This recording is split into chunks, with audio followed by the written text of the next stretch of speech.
Bonjour, chers amis, j'ai une bonne nouvelle à vous annoncer. Jésus est ressuscité. C'est cette extraordinaire nouvelle que l'Église fête en fêtant Pâques. C'est une célébration commune d'ailleurs à toutes les confessions chrétiennes. Alors qu'est-ce à dire que Jésus est ressuscité d'entre les morts? Eh bien d'abord, il faut se rappeler qu'il a été crucifié sans doute le 7 avril de l'an 30, parce qu'il s'était prétendu fils de Dieu et finalement il revendiquait pour lui-même un rang divin. Et c'est ce que les autorités religieuses de son temps n'ont pas accepté, et avec la complicité du gouverneur romain, donc Jésus a été mis à mort, bel et bien mort, puisque le soldat romain qui a donné un grand coup de lance dans son côté a constaté le décès, et ensuite il a été mis au tombeau ce soir du vendredi.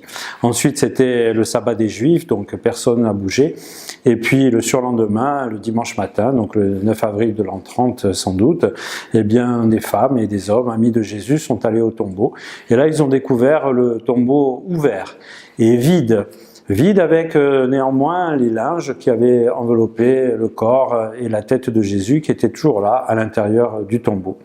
Et puis plus tard dans la journée et puis dans les jours qui ont suivi, eh bien ils nous racontent qu'ils ont vu Jésus ressuscité leur apparaître.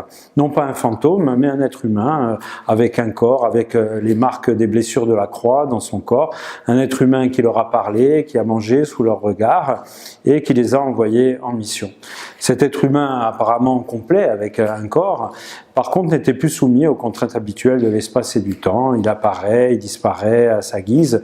Donc c'est à la fois un véritable être humain, mais quelqu'un qui est dans une condition tout à fait différente de notre condition mortelle. Alors, est-ce qu'on peut y croire à un événement aussi extraordinaire? Alors, nous n'avons bien sûr aucune preuve, seulement le récit de ce que les hommes et les femmes nous ont raconté de leur rencontre avec Jésus ressuscité. Alors d'abord, il faut admettre que ces hommes et ces femmes étaient de bonne foi, c'est-à-dire qu'ils n'ont pas inventé sciemment un gros mensonge. D'ailleurs, ils ont passé tout le reste de leur vie à annoncer cette bonne nouvelle, au péril de leur existence d'ailleurs, ils ont donné leur vie. On ne meurt pas pour un mensonge qu'on invente. Et puis, ces juifs religieux étaient également conscients que c'était Dieu qui avait ressuscité Jésus, et donc ils n'auraient pas menti contre Dieu. Ce serait attirer les foudres divines, et donc là encore, ce n'est pas compatible avec un mensonge ou une invention de ces hommes. Donc ces hommes et ces femmes étaient sincères. Voilà la conviction qui est la nôtre. Ensuite, Jésus était bel et bien mort. Alors il y a des gens qui disent on a volé son corps, mais enfin il y avait une garde qui avait été mise au tombeau. Donc je n'ai aucune preuve à vous offrir, simplement ce témoignage de ces hommes et de ces femmes, et aussi la foi de l'Église depuis 2000 ans, qui vit justement de la présence de Jésus ressuscité. Alors pour terminer, finalement, quelle est la conséquence de cette bonne nouvelle de la résurrection de Jésus?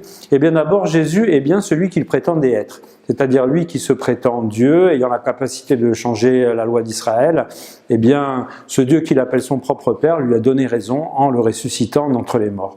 Et puis Jésus, à travers son passage au tombeau, eh bien, nous ouvre le chemin de la vie éternelle. C'est-à-dire que lui, eh bien, il a remporté la victoire sur la souffrance et la mort, et aussi sur le péché, sur tout ce qui détruit l'homme, égoïsme, violence, rancune. Et si nous sommes unis au Christ, par la foi, par les sacrements de l'Église, si nous acceptons d'aimer à la suite du Christ en donnant notre vie pour le bien de ceux qui nous entourent, eh bien nous passerons avec Jésus de la mort à la vie. Nous pourrons traverser nous aussi avec lui le mystère de la mort pour déboucher sur la vie éternelle, sur la résurrection de nos êtres, de nos corps, même si nous ne savons pas dans quelles conditions nous serons à ce moment-là. Voilà donc cette bonne nouvelle, Jésus est ressuscité.